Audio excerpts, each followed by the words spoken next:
Love story concept ఏమీ అంత రసవత్రంగా లేదే. అందుకే కదా శృంగార రసం యాడ్ చేసా. భంగిమ మార్చు, బల్లిలా ఉన్నావు. చిల్లి అని కూడా చూడకుండా నడు నడు నడు నడు.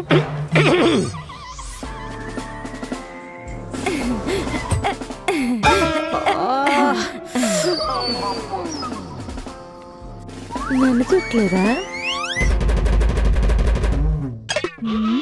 గొడవ దీంతో అయింది. నన్నెందుకు గురాయిని చూస్తున్నావు?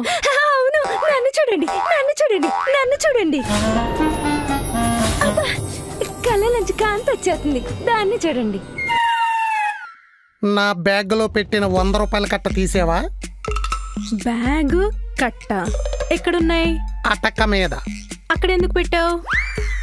మీకు తెలియకూడదని. మాకు తెలియకూడదని పెట్టినప్పుడు నేను ఎలా తిత్తవా? లాజిక్కి. అవును, ఏవైంది? బాడీ ఎక్కడ బెండ్ చేయకుండా సెంటర్లో శిలా విగ్రహంలా కూర్చున్నావు? మధ్యాహ్నం మార్కెట్కి వెళ్ళాను కదా బా, అక్కడ పళ్ళమ్ముకునే పళ్ళు లేని ఓ పండు ముసలావిడ బండిలోంచి పళ్ళ బుట్ట దింపడానికి బలం లేక నా వంక జాలిగా చూసింది. జబ్బలు బలిసిన జట్టు కూలీలో ఉన్నావు కదా.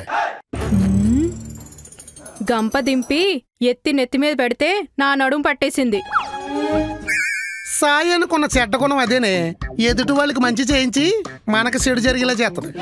మానవత్వం బా, మనకి మనసు కరిగిపోద్ది. అసలే ఎండాకాలం నీ మనసు ఎన్న ముందే కరిగిపోద్ది.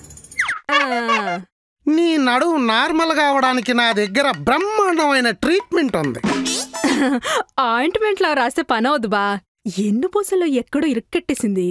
ఇది రాసేది పూసేది కాదు, వేసేది. ఏంటది? ఈ కర్రతో బుర్ర మీద నడు నార్మల్ పెయిన్, నడు నార్మల్ పెయిన్. థ్యాంక్స్ బా, గుడ్ నైట్ అంతా. అటక మీద ఉన్న బ్యాగ్ తీయడానికి డైనింగ్ టేబుల్ దగ్గర ఉన్న కుర్చీ తెచ్చావు, మళ్ళీ తిరిగి అక్కడ పెట్టద్దా? పళ్ళ బుట్ట స్టోరీ బాగానే చెప్పావు గానీ నీ కుళ్ళు మొహానికి అది సెట్ అవ్వలేదు. అందుకనేంటి నడుము పట్టేసింది? కుర్చీ ఉంటే నేరం నెట్టేస్తారా? అబ్బో, ఈ గొర్రెతో ఈ రబ్బర్ బ్యాండ్ ఎక్కడదే?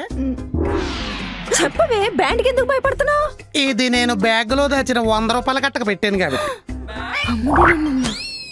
బావ పోలీస్ కుక్కలు అంటాడు కదా, వెంట్రుకలు ఏమైనా రాలితే పట్టేసుకుంటాడని కట్టకున్న రబ్బర్ బ్యాండ్ జుట్టు కట్ట. దొరికేసావు. మీ బావ పోలీస్ కుక్క కాదే, బాండ్, జేమ్స్ బాండ్. అందుకే నా రబ్బర్ బ్యాండ్ పట్టుకున్నాడు. ముందా 100 కట్ట అక్కడ పెట్టు. తర్వాత నువ్వు కొట్టేస్తావా? నీకు నోటితో కాదే, ఈ కర్రతో.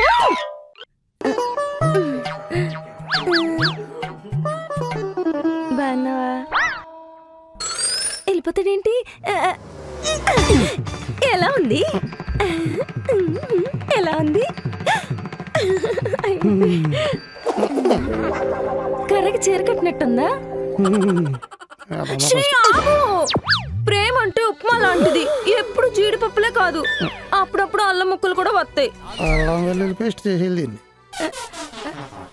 అంటే రోజు ఉప్మా చేసి చేసి భాషలో కూడా ఉప్మానే వస్తుంది. మొహం కూడా అలాగే అవుతుంది చూసుకో. కానీ భావం మాత్రం పవిత్రమైంది. బయటికి వెళ్ళి పడుకుంటా. ఇదిగో, నువ్వు మరీ ఓవర్ చేయకురా రే. మనం ప్రేమికుల్లో నటిస్తున్నావు, నువ్వు మరీ జీవించేయకు. అవ్వట్లేవు ఇవ్వట్లేదు ఇక్కడ. అంటే నటనలో కూడా నువ్వు నన్ను ప్రేమించట్లేదా? ఏంటి ప్రేమించట్లేదా? అలా మాట్లాడటానికి నీ మనసు బాధించట్లేదా? అబ్బో, రాత్రి నువ్వు నిద్రలో ఉన్నప్పుడు నిన్నొక దోమ దారుణంగా కొడుతుంది. రబ్బర్ కదా, రంధ్రం పడుతున్నా తెలుసుండదులే. ఆ దోమని చంపేద్దాం అనుకున్నా, కానీ ఎందుకు వదిలేసానో తెలుసా? అప్పటికే ఆ దోమ నీ డ్రమ్ములోంచి లీటర్ రక్తం తాగేసింది. ఆ దోమలో ప్రవహించేది కూడా నీ రక్తమే కదా. ఆ రక్తాన్ని నా కళ్ళతో చూడలేక దాన్ని కొట్టకుండా వదిలేసా. రోజు తాగేదేంటే? అది నా ప్రేమ. అయినా ఈ ఖర్చుల ప్రేమ మనకు అచ్చి రాలేదు శ్రీ, కొట్టుకు చచ్చిపోతున్నాం. లివింగ్ రిలేషన్ ట్రై చేద్దాం. ఆల్రెడీ అదేగా చేస్తున్నాం. ఏం చేస్తున్నాం? పొద్దున పళ్ళు తోముకున్న దగ్గర నుంచి పడుకునేదాకా నేనేదో హోటల్లో పనిచేస్తున్నట్టు డైలీ వండటం, నువ్వేదో దారిని పోయి అబ్బాయి గ్రాలని చేరదీసినట్టు సంపాదించి నన్ను పోషించటం. ఫీ లేదు మామ. ఓహో. బట్టలు ఉతికే వాషింగ్ మెషిన్ కి నాకు ఏమైనా తేడా ఉందా? అది కరెంట్తో పనిచేస్తుంది, నేను కరెంట్ లేకుండా పనిచేస్తున్నా. ఫీ లేదు మామ. ఆ.